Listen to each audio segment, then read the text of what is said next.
Centre में आप सभी का स्वागत है। मैं हूं आपके साथ सुनीता हंसराज। बुलेटिन की शुरुआत कर लेते हैं। राजस्थान में सीएम पद को लेकर सस्पेंस बरकरार है। माना जा रहा है कि कल विधायक दल की बैठक हो सकती है और विधायक दल की बैठक में मुख्यमंत्री के नाम का फैसला हो सकता है। विधायक दल की बैठक में केंद्रीय पर्यवेक्षक राजनाथ सिंह, सरोज पांडे और विनोद तावड़े मौजूद रहेंगे। सीएम पद पर जारी माथापच्ची के बीच वसुंधरा और विधायकों के बीच हो रही मुलाकात से बीजेपी की अंदरूनी सियासत गर्मा गई है। मुलाकात के सवाल को लेकर अब वसुंधरा राजे ही विधायक कमान से मिलकर हाई कमान को क्या संदेशा देना चाहती हैं? मिली जानकारी के मुताबिक नतीजे के आने के बाद से अब तक राजे ज्यादातर चुने हुए विधायकों से मिल चुकी हैं।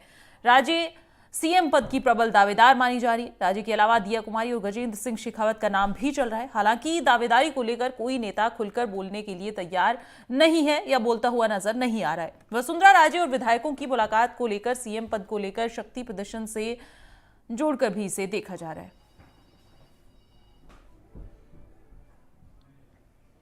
तो राजस्थान में कौन होगा मुख्यमंत्री, इसे लेकर सस्पेंस बरकरार है। कुछ नाम चर्चा में हैं जिन्हें लेकर लगातार चर्चाएं तो चल रही हैं, लेकिन अभी तक जो एक सवाल है कि कौन होगा राजस्थान का मुख्यमंत्री, वो फिलहाल बरकरार है। इसी कड़ी में आपको बड़ी खबर दे देते हैं। राजस्थान को कल मिल सकता है नया मुख्यमंत्री। ये बड़ी खबर है इस वक्त की। राजस्थान बीजेपी विधायक दल की बैठक कल दोपहर में होगी और विधायक दल की बैठक में कल चुना जाएगा विधायक दल का नेता। सूत्र ये बता रहे हैं कल दोपहर बाद राजस्थान में मुख्यमंत्री चुनने के लिए होगी बीजेपी विधायक दल की बैठक। बड़ी खबर आप तक पहुंचा रहे हैं। कल राजस्थान के मुख्यमंत्री का ऐलान हो सकता है। ये बड़ी खबर है इस वक्त की। कल दोपहर में विधायक दल की बैठक होगी जिसमें विधायक दल का नेता भी चुना जाएगा। तो बता दें कि 3 दिसंबर को राजस्थान में विधानसभा चुनाव के नतीजे आए थे, जिसके बाद से सभी को इंतजार है कि कौन बनेगा राजस्थान का मुख्यमंत्री। कुछ बड़े नाम इस दौड़ में शामिल हैं। कुछ नामों ने अपने आप को इस रेस से बाहर कर लिया है, लेकिन फिर भी ये जानना बहुत दिलचस्प कि जो बड़े नाम, चाहे वो वसुंधरा राजे हो, गजेंद्र सिंह शेखावत हो या दिया कुमारी, इनमें से कौन सा वो नाम होगा जो मुख्यमंत्री का चेहरा बनेगा या फिर कोई नया चेहरा राजस्थान में सीएम के तौर पर हमें दिखेगा। कई बड़े सवाल हैं, लेकिन इसी कड़ी में आपको बता दें कि कल दोपहर विधायक दल की बैठक हो सकती है। और खबर पर ज्यादा जानकारी लिए हमारे संवाददाता सोमू आनंद हमारे साथ जुड़ गए हैं। सोमू आनंद का रुख करेंगे। सोमू, आपसे जानना चाहूंगी, खबर हमारे पास ब्रेकिंग पहुंची है कि कल विधायक दल की बैठक हो सकती है और कहा यह भी जा रहा है कि कल मुख्यमंत्री फाइनल हो जाएगा। आपके पास क्या जानकारी है? जी बिल्कुल, देखिए ये संभावना जताई जा रही है। सूत्र हमें बता रहे हैं कि कल विधायक दल की बैठक हो सकती है। राजनाथ सिंह, जिन्हें पर्यवेक्षक नियुक्त किया गया है, वे कल यहां आ सकते हैं और उसके बाद कल यहां बैठक हो जाएगी। तो उसके बाद मुख्यमंत्री के नाम का ऐलान भी हो जाएगा, जिसका करीब 7-8 दिन से राजस्थान की जनता को, भारतीय जनता पार्टी के कार्यकर्ताओं को और विधायकों को और सभी को इंतजार है। वो घड़ी कल होगी जबकि विधायक दल की बैठक होगी और नाम की घोषणा होगी। जी, तो कौन से वो नाम हैं जिन पर हम ये देखकर चलें कि इन्हें लेकर हो सकता है कि इनमें से कोई नाम हो या फिर कोई नया चेहरा ही सोमू हम देखेंगे राजस्थान के मुख्यमंत्री के तौर पर? जी देखिए, पार्टी की कोशिश यही है कि कोई नया चेहरा आए, लेकिन इस बात से इनकार नहीं किया जा सकता कि पुराना चेहरा वापस से रिपीट नहीं हो सकता है। क्योंकि वसुंधरा राजे ने जिस तरह से शक्ति प्रदर्शन किया है और अपनी बात भी दिल्ली जाकर रखी है, इससे उनका दावा कमजोर नहीं माना जा सकता। लेकिन पार्टी जिस तरह से प्रयास कर रही है, पार्टी का प्रयास यह है कि तीनों राज्यों में नए चेहरे को कमान दी जाए। तो ये एक दुविधा की स्थिति बनी हुई है, लेकिन अंतिम निर्णय क्या होता है तो विधायक दल की बैठक के बाद ही पता चल पाएगा। जी, और जैसा कि आपने बताया कि नए चेहरे को लेकर मंथन भी चल रहा है और जरूर इस चीज को लेकर बहुत सारे सवाल भी उठ रहे होंगे कि अगर नया चेहरा बनाते हैं तो कौन सी ऐसी वो चीजें होंगी वो नए चेहरे के पक्ष में जाती हुई दिखेंगी। तो आपको क्या लगता है कि अगर नए चेहरे की तरफ बीजेपी जाती है तो कौन सी चीजें होगी जो प्लस रहेंगी, कोई भी अगर नया चेहरा आता है तो? जी देखिए, नए चेहरे के साथ सबसे जो प्रमुख बात है वो ये है कि कोई ऐसा नया चेहरा हो जो अगले 10 साल 20 साल तक पार्टी को प्रदेश में नेतृत्व दे सके, उसे मजबूती दे सके और उसके हाथ में लीडरशिप की कमान हो। पार्टी ये सोच के चल रही है, क्योंकि अब से जब वसुंधरा राजे पहली बार मुख्यमंत्री बनी थी उस वक्त को भी 2 दशक बीत चुका है। तो जाहिर है कि पार्टी की कोशिश यह है कि अब जो अगला नेता तैयार हो, अगली जो लीडरशिप तैयार हो, वो 2 दशकों के लिए आगे की तैयारी की जाए। तो ये एक महत्वपूर्ण फैक्टर होने वाला है। उसके साथ साथ लोकसभा चुनाव हैं 2024 में।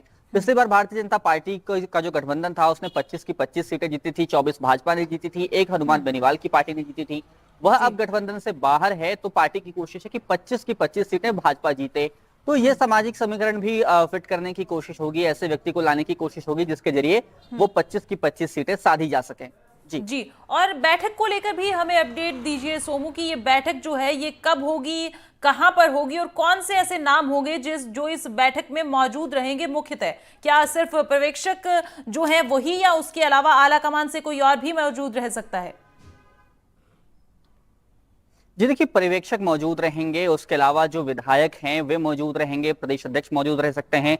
तो इन्हीं नेताओं की मौजूदगी होगी, क्योंकि जो पर्यवेक्षक हैं वे आला कमान के दूत हैं, तो इसलिए उन्हें आला कमान ही समझा जाए कि वो जो 3 पर्यवेक्षक हैं वो तीनों भारतीय जनता पार्टी के वरिष्ठ नेता यूं भी हैं और इस कैपेसिटी में भी हैं कि उन्हें ऑब्जर्वर बनाया गया है, उन्हें पर्यवेक्षक बनाया गया है। जी जी। और जैसे कि मुख्यमंत्री के नाम को लेकर तो लगातार सस्पेंस बरकरार ही है, ऐसे में गजेंद्र सिंह शेखावत और दिया कुमारी का नाम भी आ रहा है सोमू आनंद, इन्हें लेकर क्या कहेंगे? और वसुंधरा फैक्टर का तो हम हर बार जिक्र करते ही हैं कि उनका जो चेहरा है या उनका कद जो है राजस्थान की सियासत में कितना बड़ा है, इन सारी चीजों को ध्यान में रखा जाएगा। लेकिन जो 2-3 नाम आ रहे हैं इनको लेकर आप क्या कहेंगे?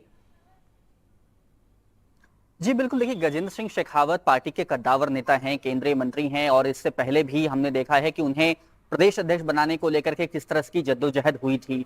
तो वो उनका दावा भी कहीं कमजोर नहीं है और इस बार भी जब पार्टी संकट में घिरी और चाहे वो अपने बागियों को साधने की कोशिश हो, उसमें उन्होंने काफी महत्वपूर्ण भूमिका निभाई, इसलिए उनका दावा कहीं से कमजोर नहीं है। वे चुनाव नहीं लड़ रहे थे लेकिन चुनाव प्रबंधन में उन्होंने अपनी अहम भूमिका निभाई। उसके अलावा दिया कुमारी का नाम इसलिए महत्वपूर्ण होता है, देखिए दिया कुमारी पहली बार सवाई माधोपुर से चुनाव लड़ी, जो पूर्वी राजस्थान में आता है, वहां से चुनाव जीती। दक्षिणी राजस्थान के हिस्से में गई, वहां से 2 बार सांसद बनी और अब राजधानी जयपुर से आकर के वे विधायक बनी।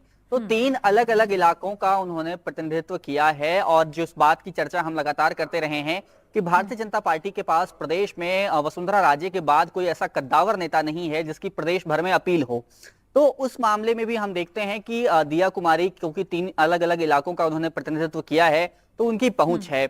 इसके अलावा एक महत्वपूर्ण फैक्टर उनके साथ है कि वो महिला हैं और भारतीय जनता पार्टी ने जिस तरह से महिला आरक्षण विधेयक को अपने पक्ष में भुनाने की कोशिश की है, तो पार्टी यह जोखिम नहीं लेना चाहेगी कि तीनों राज्यों में पुरुष मुख्यमंत्री हों और एक महिला जो कि मजबूत दावेदार हैं वसुंधरा राजे, उनको हटा करके पार्टी यह संदेश देना बिल्कुल नहीं चाहेगी कि पार्टी महिला विरोधी है। तो उस स्तर पर भी दावा मजबूत होता है दिया कुमारी का। तीसरा फैक्टर यह भी है कि वे जयपुर के पूर्व राजघराने की सदस्य हैं और एक राजघराना अगर हटता है तो वहां भी उनको जगह मिलती है। उसके अलावा भी उनकी सामाजिक प्रतिष्ठा भी है और जिस तरह से पार्टी ने हाल के दिनों में उन्हें प्रमोट किया है उससे भी काफी सारे संदेश गए हैं। तो जाहिर है कि इन तीनों फैक्टर्स के साथ दिया कुमारी भी मजबूत कंटेंडर हैं, उनके नाम को भी चर्चा से बाहर रखना कहीं से भी सही नहीं होगा। जी। और सोमू आनंद, बीजेपी के खेमे से एक खबर यह भी आई थी कि मुख्यमंत्री का नाम तो फाइनल हो चुका है लेकिन उसे रिवील नहीं किया जा रहा है। तो आप वहां पर लगातार चुनावों को भी कवर कर रहे हैं, राजनीति में सक्रिय रूप से सारी खबरों को कवर कर रहे हैं, तो आप हमें बताइए कि क्या इस तरह की कोई खबरें हैं कि नाम फाइनल कर लिया गया है या फिर अभी तक आलाकमान किसी नतीजे पर पहुंचा ही नहीं है? देखिए, हर कोई यही कह रहा है, जो भी राजनीतिक विश्लेषक हैं, चाहे वो भारतीय जनता पार्टी के सूत्र हो, हमारे सभी नेता यही कह रहे हैं कि आला कमान ने जो भी नाम तय किया है वो सिर्फ 2 या 3 लोगों को पता है। उससे इतर किसी के पास भी जानकारी नहीं है कि वो नाम कौन सा है जो राजस्थान में आकर मुख्यमंत्री बनेगा। बहुत संभव यह भी है कि जिसे मुख्यमंत्री बनना हो उसे भी इस बात की जानकारी नहीं हो कि उन्हें मुख्यमंत्री बनना है। तो भारतीय जनता पार्टी काफी फुल प्रूफ तरीके से प्लानिंग कर रही है और अभी भी दरवाजे खुले हुए हैं। ऐसा नहीं है कि कोई अंतिम नाम जो तय हो गया है वही तय हो गया है, क्योंकि हमने देखा कि कल भी जिस तरह से शक्ति प्रदर्शन किया गया और उसके अलावा भी भारतीय जनता पार्टी में एक चीज रही है कि जिसका नाम मीडिया में बहुत ज्यादा उछलता है, पार्टी उससे इतर कोई चौंकाने वाला नाम लेकर के आती है। तो अगर इसको भी देखें तो हमने देखा कि परसों ट्विटर पे अलग अलग नाम जो है वो ट्रेंड करते रहे। प्रदेश अध्यक्ष सीपी जोशी का नाम भी ट्रेंड करता रहा, किरोड़ीलाल मीणा का नाम ट्रेंड करता रहा। हालांकि जो सामाजिक समीकरण बने हैं उसके हिसाब से अब किरोड़ीलाल मीणा रेस से बाहर बताए जा रहे हैं, क्योंकि छत्तीसगढ़ में पार्टी ने एक आदिवासी चेहरे को मुख्यमंत्री बना दिया है।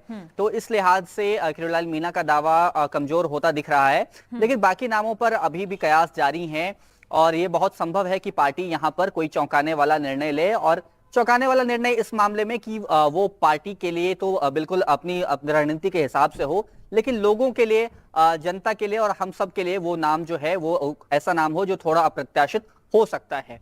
बिल्कुल सोमू, आज और खैर जब से नतीजे आए हैं तब से सभी को इंतजार इसी बात का है कि कौन वो चेहरा होगा जो राजस्थान में मुख्यमंत्री की गद्दी पर बैठेगा, और खबर यही कि जल्द ही उस चेहरे का ऐलान जो है वो हो सकता है। खैर, हमारे साथ जुड़ने के लिए आपका बहुत शुक्रिया और तमाम जानकारियों के लिए भी आपका शुक्रिया।